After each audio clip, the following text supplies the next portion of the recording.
제17장. 그들이 암비볼리와 아볼로니아로 다녀가 데살로니가에 이르니 거기 유대인의 회당이 있는지라. 바울이 자기의 관례대로 그들에게로 들어가서 새 안식일에 성경을 가지고 강론하며 뜻을 풀어 그리스도가 해를 받고 죽은 자 가운데서 다시 살아나야 할 것을 증언하고 이르되, 내가 너희에게 전하는 이 예수가 곧 그리스도라. 그 중에 어떤 사람 곧 경건한 헬라인의 큰 무리와 적지 않은 귀부인도 권함을 받고 바울과 실라를 따르나, 그러나 유대인들을 시기하여 저자의 어떤 불량한 사람들을 데리고 때를 지어 성을 소동하게 하여 야손의 집에 침입하여 그들을 백성에게 끌어내려고 찾았으나 발견하지 못하며 야손과 몇 형제들을 끌고 읍장들 앞에 가서 소리질러 이르되, 천하를 어지럽게 하던 이 사람들이 여기도 이르매 야손이 그들을 맞아들였도다. 이 사람들이 다 가이사의 명을 거역하여 말하되 다른 임금 곧 예수라 하는 이가 있다 하더이다. 무리와 읍장들이 이 말을 듣고 소동하여 야손과 그 나머지 사람들에게 보석금을 받고 놓아주니라.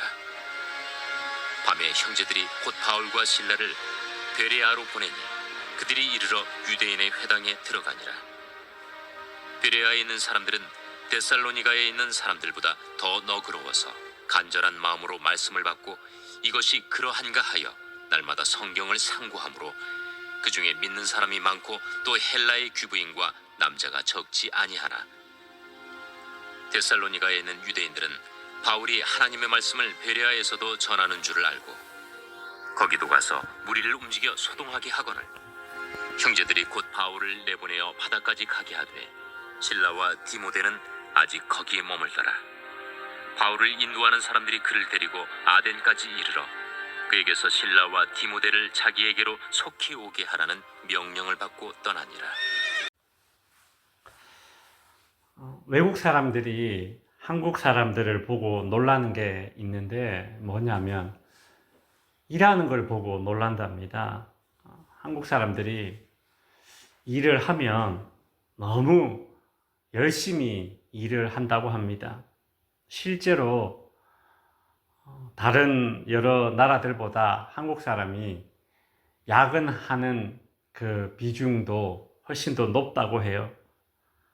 참 한국 사람들은 일할 때 정말 열심히 일합니다. 근데 일을 끝내고 나서 또 노는 걸 보면 또 노는 것도 또 그렇게 열심히 논답니다. 마치 내일이 없다는 듯이 놀 때는 또 그렇게 열심히 논대요. 일할 때도 열심히 일하고 놀 때도 열심히 놀고. 그래서 한국 사람은 다른 그 OECD 회원국들에 비해서 일한다고 잠을 많이 못 자고 논다고 잠을 많이 못 자고, 그래서 우리나라 사람들 평균 수면 시간이 6시간 정도 된답니다. OECD 다른 나라들에 비해서 한 2시간 정도 수면 시간이 적다고 해요.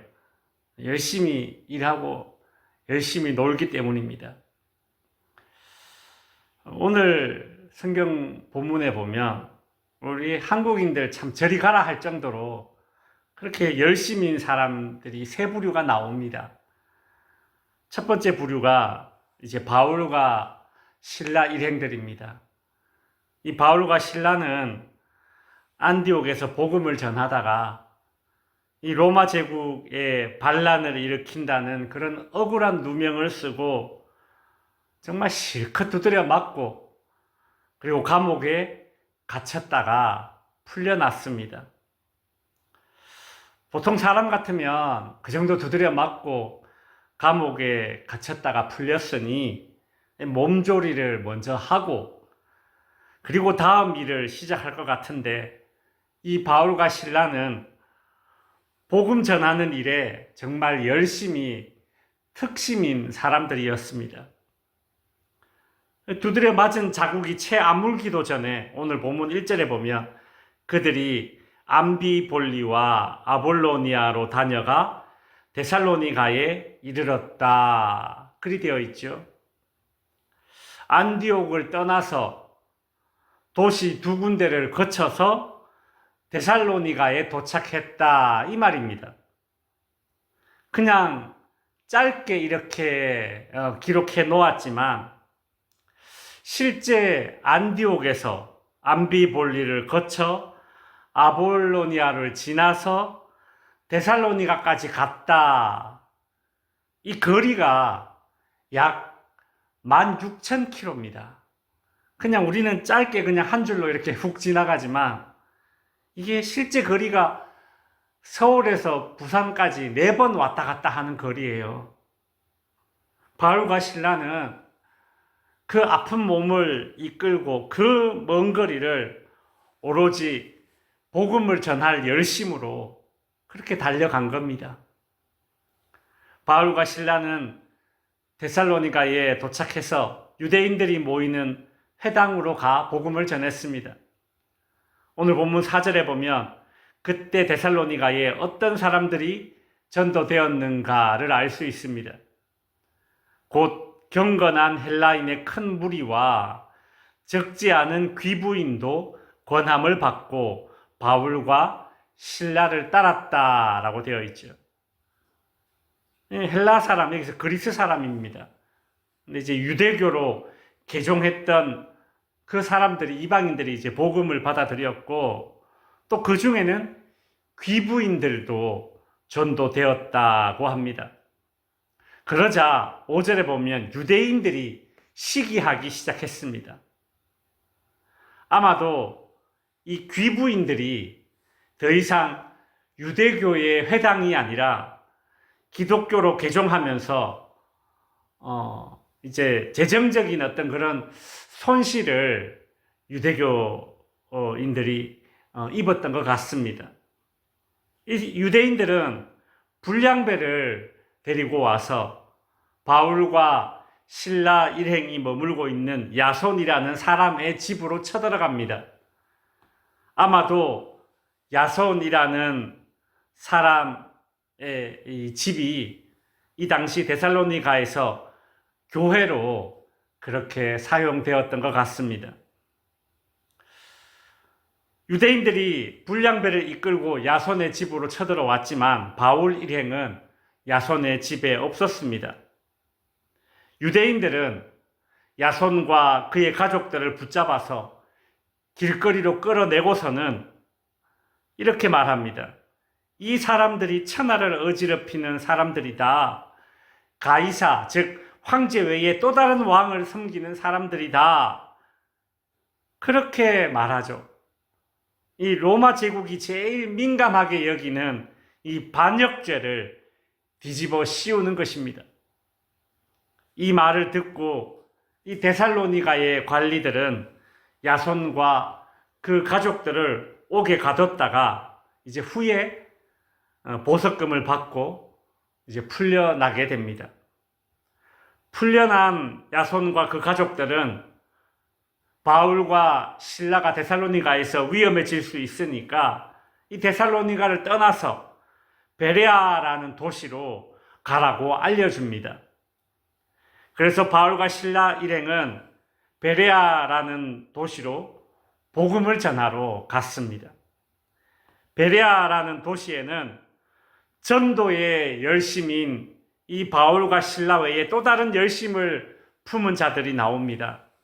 11절에 보시면 베레아에 있는 사람들은 데살로니가에 있는 사람들보다 너그러워서 간절한 마음으로 말씀을 받고 이것이 그러한가 하여 날마다 성경을 상고함으로 라고 되어 있죠.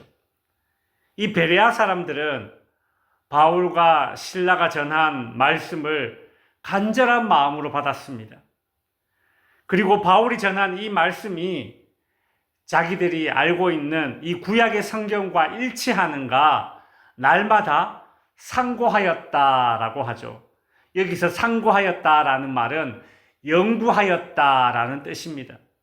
과학자들이 뭔가 연구하듯이 요즘으로 치면 이 베레아에 있는 사람들은 성경 공부를 그렇게 열심히 연구했다라는 것입니다. 오늘 본문의 열심을 품은 마지막 세 번째 부류가 나옵니다. 13절에 보면 이 데살로니가에 있는 유대인들은 바울이 하나님의 말씀을 베레아에서도 전하는 줄 알고 거기도 가서 무리를 움직여 소동하게 하거늘 이라고 되어 있죠.